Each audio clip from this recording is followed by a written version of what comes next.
that debt zote more so the zenye tumechukua internationally, sio domestic, they should be auditable and they should be put to public scrutiny, tuweze kujua tunalipa kwa nini, tunalipa kwa nani na tunalipa kwa sababu gani. Tangu nizaliwe nisikie tu deni iko Kenya. Na sijui deni ilipo hadi wa leo. Sio nashindwa deni ni deni itaiisha ama bado itazidi kuendelea. Hapo ndio nakuwa na swali. Hata mtoto wangu ambaye hata sina mtoto sasa hivi sijui kama atalipa deni hiyo. Hiyo ndio swali niko nayo mpaka sasa hivi. Hii deni inakuwa tu deni kila siku. Miaka nenda miaka rudi. Ni deni ambaye Kenya na wao inadaiwa. Sijui kama tunaweza uza part of Kenya ndio deni ambaye ilipo iishe. Hii shida ambayo iko Kenya iishe. Wycliff, those are very interesting sentiments from Kenyans. Maybe if you could just tell us, what do you think about what they just said? One of them said that we need it to be public, and you know right now the current culture is watu wanasalimiwa. So maybe if it's put in the public, there will be some, you know, public justice, and some of the people who are corrupt will be brought to book. What do you think about what the Kenyans just said?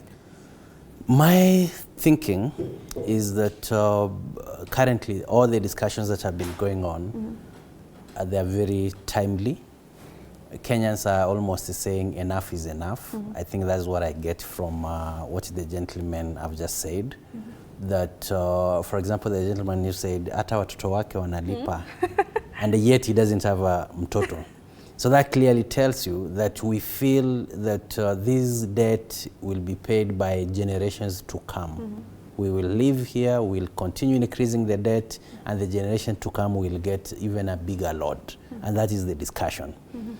My thinking is that when we now start being very keen and saying, you know what, let's see, how did we get here?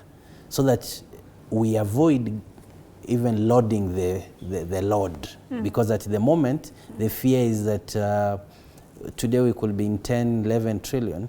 In a few years we will be talking of figures that are even beyond our own GDP, right, from the look of things.